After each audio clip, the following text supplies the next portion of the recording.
Welcome. Hot topic at the moment is electric vehicles. Lots of questions out there about the benefits, so we decided to engage with an expert to answer some of those questions for you.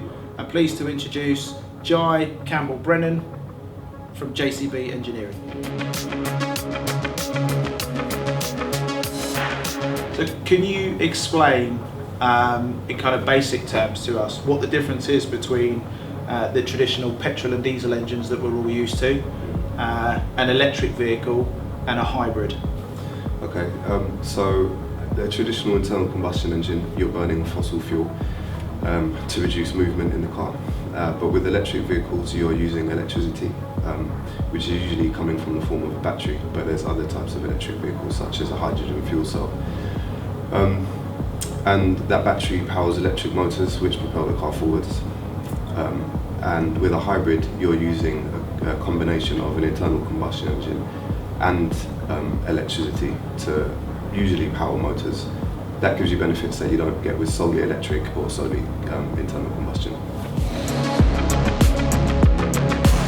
So from a driver's perspective, would they experience those differences between a traditional internal combustion engine, an electric vehicle or a hybrid, or would it seem quite seamless once they're behind the wheel? Well, with an internal combustion engine, there's we'll call it a power curve in the way the engine delivers its power. And where internal combustion engines fall short is that when they're low down in their speed range, they don't produce much power, which is why you have gearboxes. But the advantage you get with purely electric vehicles is that they have electric motors produce all their torque and power from a standstill. So the main difference as a driver would feel there is you get a lot more of a stronger reaction from a standstill condition. That explains a lot actually. We recently did a review on the BMW i3S Link gear, and the torque was instant, which was surprising for a car that you wouldn't think would be able to reach a maximum speed that quickly. Yeah, and it does give the driver an impression that they're driving a much faster car. It's an instant response, and yeah, you get everything the motor can give from any point. We're seeing across the pond in the States the introduction of autonomous or driverless cars. What's your opinion on that? Is the technology ready, and do you see it catching on? Yeah, I think autonomous vehicles are kind of inevitable. I don't think that there's always going to be a percentage of drivers that want to drive, but for especially public transport and things like that, I think autonomous vehicles are going to come through quite strong. I don't feel like the technology is ready yet. There's a lot of software development that goes into it. The hardware seems to be ready, but it's the programming of the autonomous vehicle. There's a lot of safety concerns, a lot of legislation and that kind of thing. That's all going to have to be passed. So I think we're way off seeing those in the mainstream yet, but that's definitely the way we're headed. So we're here in our Bosch car service department where we service and maintain all of our customers' vehicles. So what are the main differences that customers can expect when it comes to servicing and maintaining their electric or hybrid vehicle? So with a purely electric vehicle, obviously you don't have things like oil changes, spark plugs, and those service items that are solely for internal combustion engines. But you will have things like brakes and obviously the electrical components, of which there are more need some attention. So it's just checking the condition of those, checking the battery conditions, checking that the motors are still okay.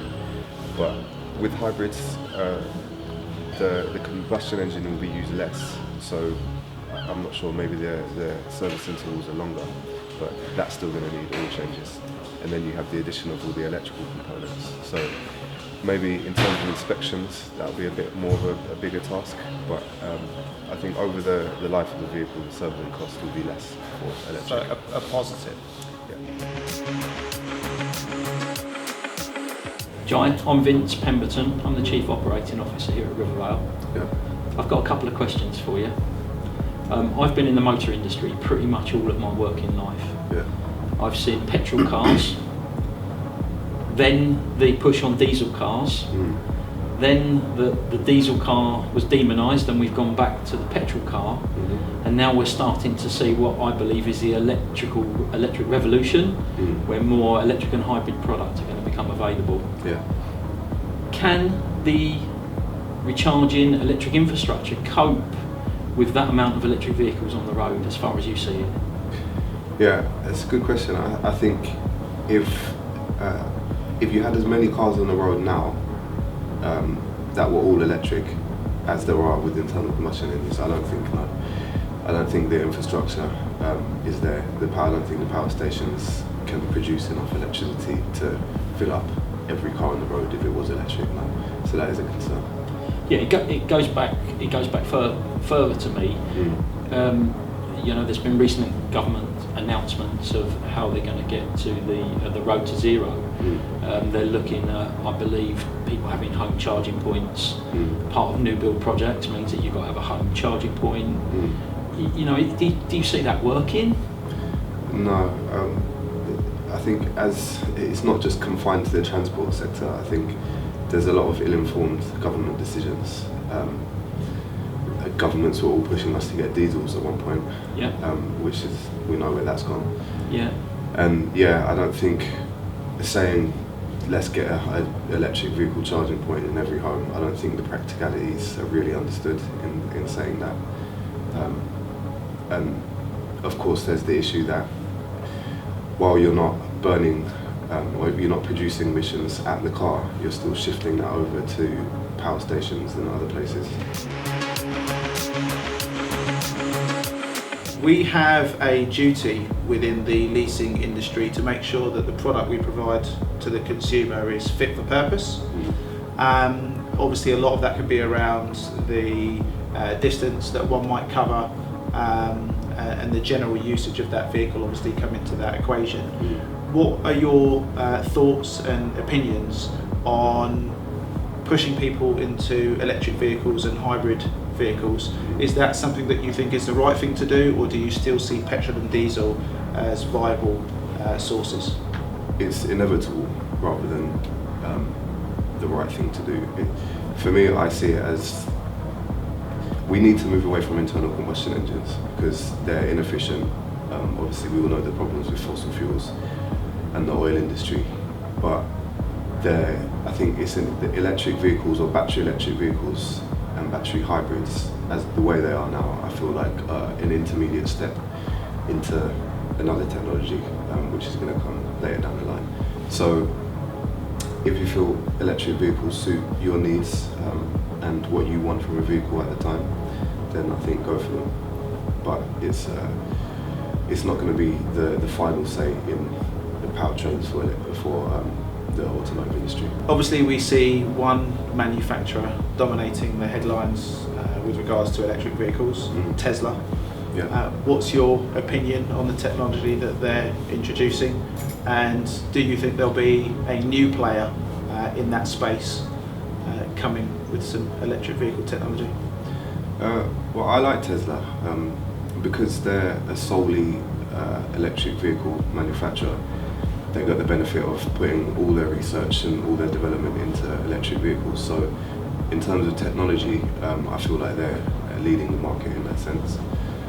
I think it's for a new manufacturer to kind of get into that and get into the same space and build up a brand in the way that Tesla has would be quite a big task. So I wouldn't see any direct competitors kind of popping up in the next couple of years. I'm sure someone will try it. So maybe in the next decade or something. We're seeing Dyson. There's headlines that Dyson are looking to get into that space. And as we spoke about before with autonomous vehicles, we're seeing that Google are looking to get into that space as well. Yeah. Do you think they'll be able to catch up? I think Dyson is in a good position to do so because they've got a good brand in terms of like household electronics, and their engineering has always been quite strong. So yeah, I guess if anyone has a good chance, Dyson would be that. Jahee, thanks for all of your insight today. That's been really helpful.